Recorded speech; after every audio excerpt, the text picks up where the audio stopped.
Hello everyone, good morning. তো এখন তোমাদের সামনে যে আইডিটা রয়েছে এটি হলো গোল্ডেন সানশাইন।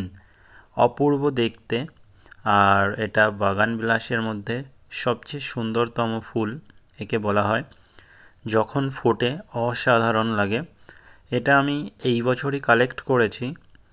এটার প্রাইস আমার কাছ থেকে নিয়েছিল অ্যাভাব 300 রুপিস।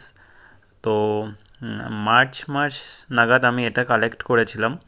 আর এখন তোমরা দেখতে পাচ্ছ যে প্রত্যেকটা ডালে কত সুন্দর করে ফুলগুলো ফুটেছে। তার মানে এক একটা ডালে এক এক রকমভাবে ফুলগুলো ফুটেছে।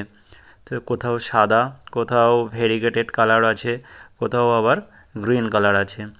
একে আমি খুব সুন্দরভাবে পরিচর্যা করেছিলাম, তার ফলস্বরূপ আমার গাছে এত সুন্দর ফুল ফুটেছে। তবে একটা কথা যে এই গাছটা কিন্তু অতটা হাই ব্লুমার না। এটাতে তোমরা 1 থেকে 2 বার ফুল পেতে পারো, কিন্তু যখন ফুটবে তখন গাছটা অসাধারণ লাগবে। শুধু তোমরা গাছটার দিকে তাকিয়েই থাকবে। তো তোমাদের যদি আমার এই ছোট ভিডিওটা ভালো লেগে থাকে তাহলে কিন্তু অবশ্যই আমার এই অরণ্যানী ইউটিউব চ্যানেলটি সাবস্ক্রাইব করো এবং কমেন্ট করে জানাবে যে তোমাদের এই ভিডিওটা কেমন লেগেছে। তো দেখা হচ্ছে পরবর্তী ভিডিওতে।